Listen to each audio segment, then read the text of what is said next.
Sony has officially confirmed that Final Fantasy XVI will be PlayStation 5 exclusive for 6 months. There's also been a bit of disappointment from fans over some comments that were made by the developers regarding a lack of diversity in the upcoming title. We have known for a while now that Sony has had some type of exclusivity deal, but the fine print on a recent promotional trailer for upcoming PlayStation titles has helped to outline what will likely be the final details surrounding Final Fantasy XVI's timed exclusivity. Specifically, the text in the trailer reads, Final Fantasy XVI anticipated summer 2023, PS5 exclusive for 6 months. This corresponds with what games industry analyst Piers Harding-Rolls said in a tweet back in September of 2020, that Final Fantasy XVI will be a full exclusive for 6 months on PlayStation, followed by a PC release, and then finally come to Xbox a full 12 months after release. So again, that's 6 months on PlayStation, then 6 months on PlayStation and PC, and then it will come to Xbox. So for now, only the first half of that is officially confirmed by PlayStation themselves,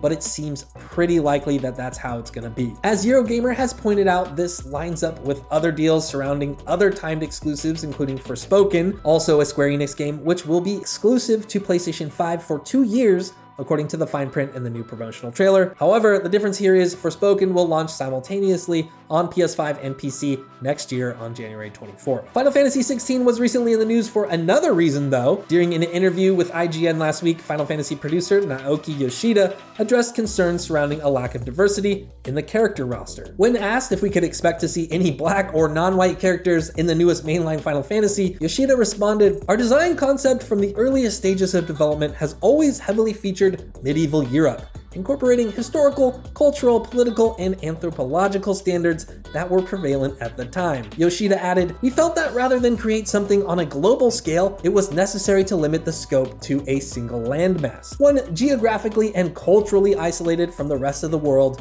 in an age without airplanes, television, or telephones." Yoshida concluded, "In the end, we simply want the focus to be less on the outward appearance of our characters and more on who they are as people. People who are complex and diverse in their natures, backgrounds, beliefs, personalities, and motivations." Now, there is a ton to unpack here, and the full statement was a lot longer, but in short, a lot of fans took this explanation as a huge L for the beloved series and for Yoshida because it ultimately boils down to a problematic explanation which has been used by major developers and bad actors in the past who basically just don't want to see any diversity in their games at all. In short, the explanation reads to many as the reason there are not black and non-white people in the game is because it would be, quote, unrealistic, unquote. Many people online quickly pointed out that black people did in fact exist in medieval Europe, and also that the world of Final Fantasy XVI is entirely made up and includes tons of monsters and mystical beings. So basically the argument is, why is it okay for a 100-foot tall fire demon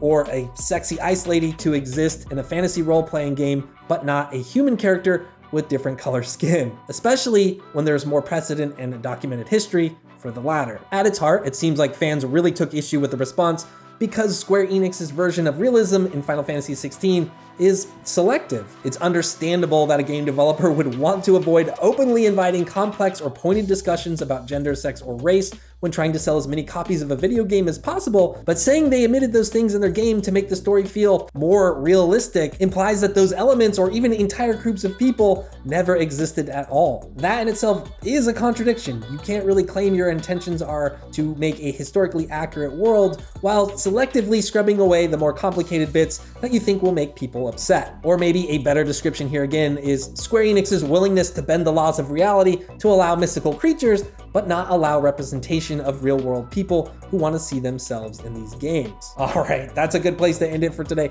Thank you so much for watching. Definitely share your thoughts below about timed exclusivity or how you feel about Yoshida's response and what they're trying to do with Final Fantasy XVI. And if you think that's on the level or if you think it's a lot of smoke, definitely share your thoughts. Thank you so much for watching.